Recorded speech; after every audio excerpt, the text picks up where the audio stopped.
افسانه‌های جالب، قصه‌های رنگین، دلیری و چالاکی قهرمان‌های افسانه‌ها در برنامه خواب شیرین برای بچه‌های عزیز و شیرین از رادیوی تاجیکستان.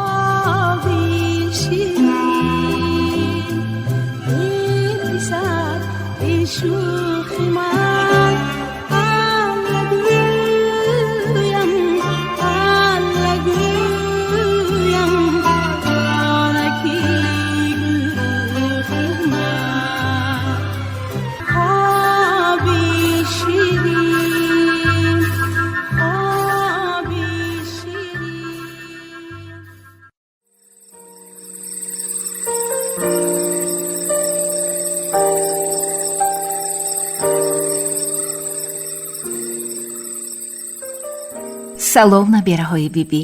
ана боз вақти афсонахонӣ расид. имрӯз ман ба шумо аз афсонаҳои халқи тоҷик як афсонаи аҷоибу ғароиби ҷононкосаро мехонам. буд набуд, дар як мамлакати азим подшоҳе буд. подшоҳ як ҷононкоса дошт ки ба дасташ гирад 10 то мешуд, ба тоқча монад 1 то. рӯзе ҷононкоса нохост аз дасти подшоҳ афтода шикаст.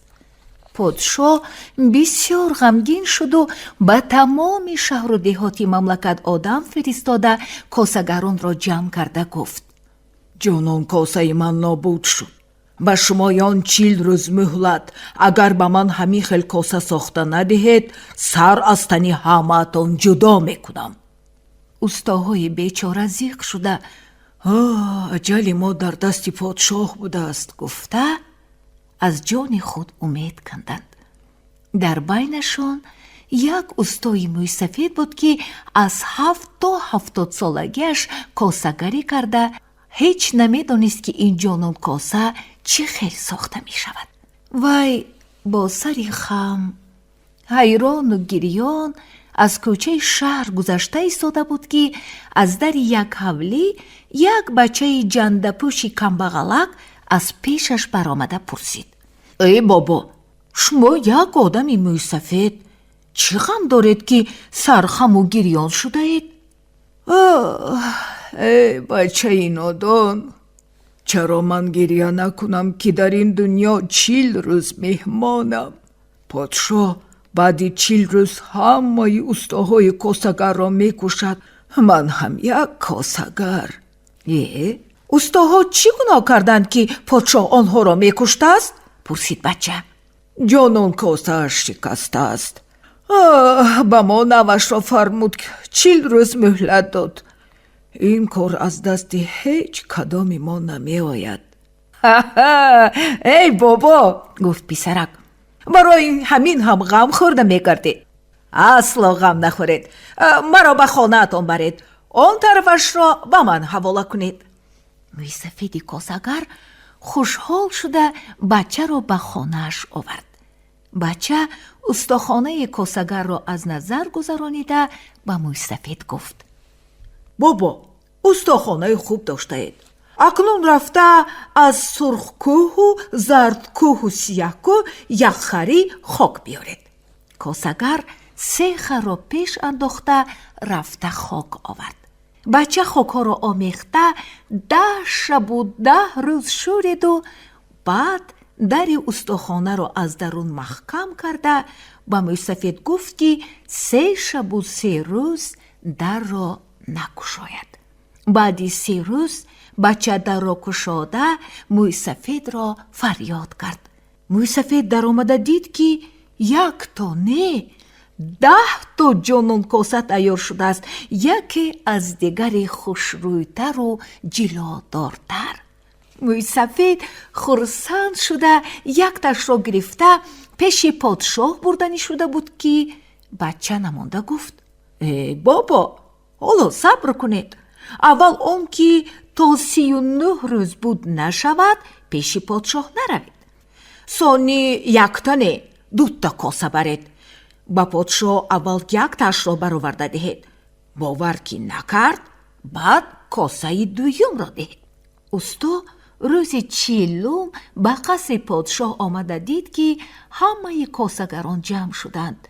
سر همشان همچو چشمانشان نم.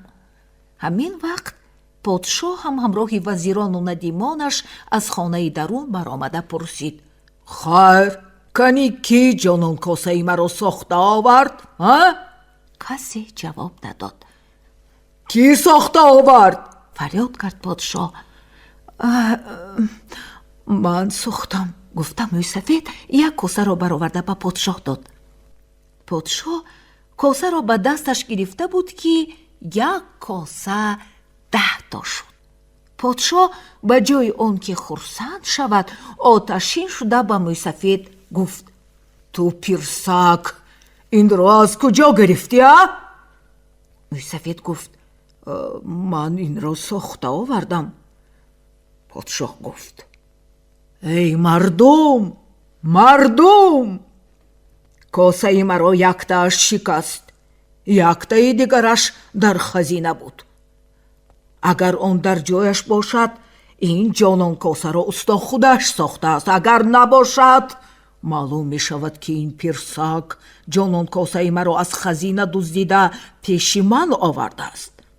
وزیران کنی رفته بینید جانان کاسه در خزینه هست یا نه؟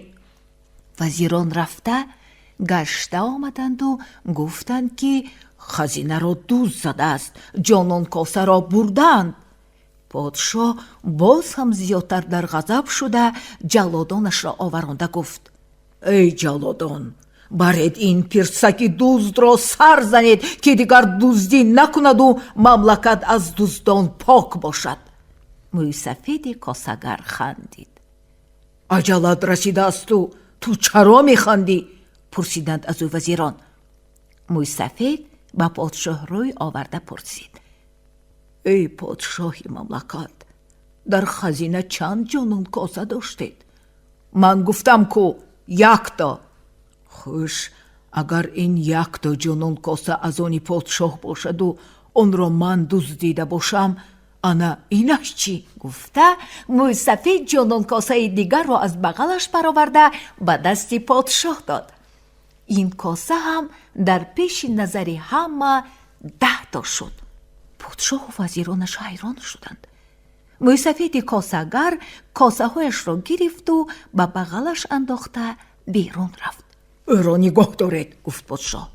وزیران و جلادان موسفید را برگرداندند.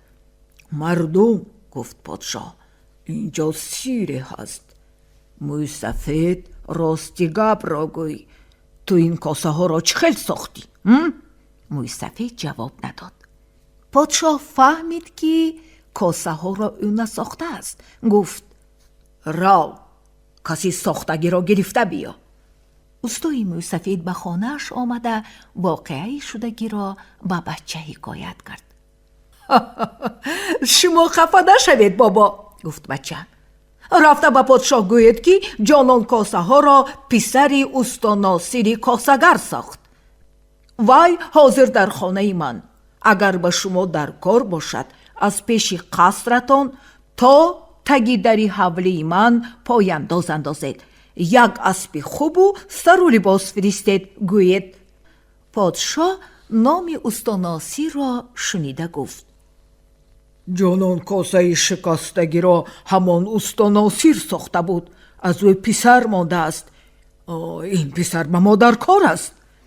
پادشاه فرمان داد تا تگ دری حوله موسفید کاسهگر پایاندازی مخمل انداختند. 1 اسب بهترین و سر و لباس بردند.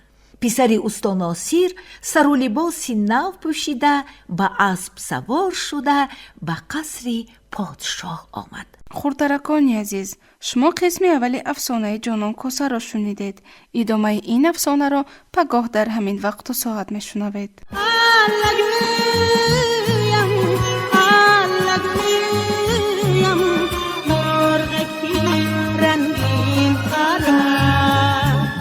افسانه های جالب، قصه های رنگین، دلیری و چالاکی قهرمان های افسانه های در برنامه خواب شیرین برای بچه های عزیز و شیرین از رادیوی تاجیکستان.